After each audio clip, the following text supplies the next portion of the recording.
All right, let's talk about a classic investor face-off, Parag Parikh Flexi Cap versus HDFC Flexi Cap. These are two absolute titans in India, real heavyweights in the investment world.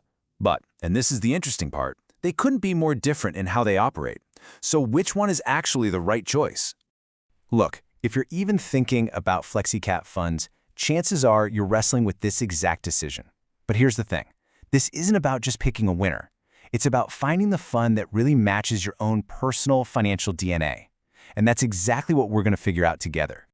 So we're going to cut right through all the marketing noise, all the hype, and get straight to the numbers that really matter. We're going to break down the key metrics to see what's really going on under the hood of these two funds. Okay, so most comparisons you see out there, they start and end with returns. And yeah, returns are obviously important, but how we measure them is even more critical. We've got to go a lot deeper than the headline numbers you see on a website. So instead of a simple point-to-point return, which can be super misleading, we're using something called rolling returns. Just think of it this way. It shows you what your experience would have been over any 5-year stretch. It basically takes the luck of your start date right out of the equation. It's a much, much truer picture of consistency. And right away, the data shows a pretty huge difference. In the absolute worst 5-year period, an investor in Parag Parikh still made over 4%. With HDFC, that same investor would have actually lost almost 2%. And the story holds for the average return too. Parag Parikh is sitting pretty at over 19%, while HDFC is around 16%. So, based on this first round, it really looks like a clear win for Parag Parikh, right? But hold on. Investing isn't just about how much you make. It's also about the kind of journey you have to endure to get those returns. And that brings us to our next big question, risk. I mean, how much turbulence should you expect? Just how bumpy is this ride going to be with each of these funds? Now, the finance world calls this standard deviation, but you can just think of it as a bumpiness score.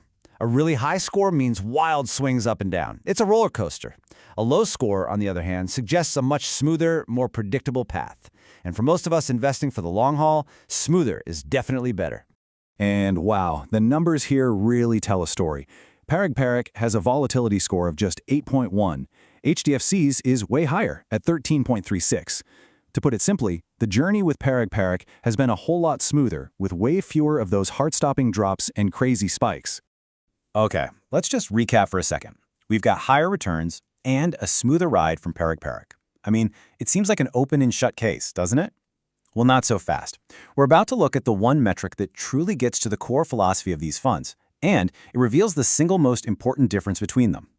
This is where we shift from offense, generating returns, to playing defense. Because, believe me, over the long run, how well a fund protects your money when things go south can be way more important than how much it makes when the sun is shining. This is the question every single investor should be asking. When the market is in a free fall and it feels like the sky is falling, does your fund fall just as hard? Or does it actually offer you some protection? The way we measure this is with the downside capture ratio. Let's make it simple. If the market drops by, say, 10%, and your fund has a ratio of 50, your fund would only drop by 5%. So the key here is pretty simple. The lower the number, the better the defense. And the data here is, well, it's pretty stunning. Over the last 3 years, Parag Parikh captured only 23% of the market's fall. HDFC captured 57%.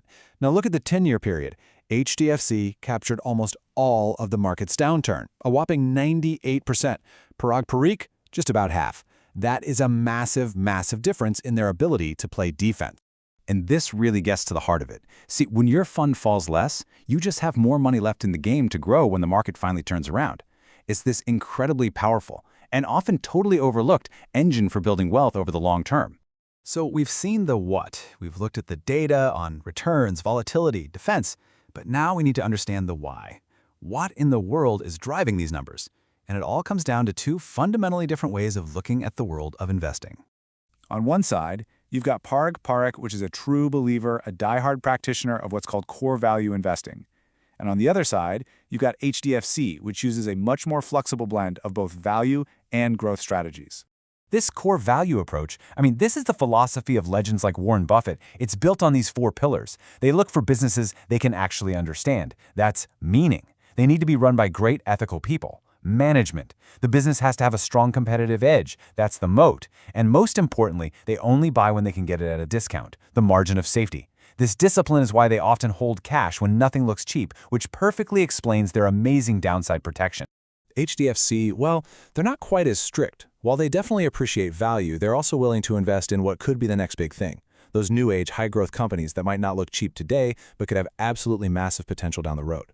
This gives them a taste of different market trends, but it can also, as we've seen, lead to more volatility. Okay, we've laid out all the data. We've dissected the philosophies. Now for the most important step. It's time to turn the lens back on you. Let's figure out which of these investor profiles sounds more like you, so you can see where you fit. So if you're the kind of investor who puts protecting your money first, above all else, if you're someone who sleeps better at night knowing your fund has strong defenses, even if it means you might miss out on some of the market's craziest highs, then the patient, value-driven style of Parag Parikh is probably a fantastic fit for you. But if you're someone who wants a bit of a mix, right? A fund that holds those stable, solid companies, but also takes a few swings at emerging trends, and you're perfectly willing to accept a bumpier ride for that extra growth potential, then HDFC's blended approach could be much more aligned with your personality. And really, this is the ultimate takeaway from all of this. After all the analysis, the answer isn't sitting in a spreadsheet. It's about you. The best fund in the world is useless if you can't stick with it. The real best fund is the one whose strategy you get and whose behavior you can live with through the good times and the bad. So look at the evidence, look at the philosophies, and then look in the mirror. Are you the patient defender or are you the blended opportunist? Answering that question is the real key to making the right choice for you.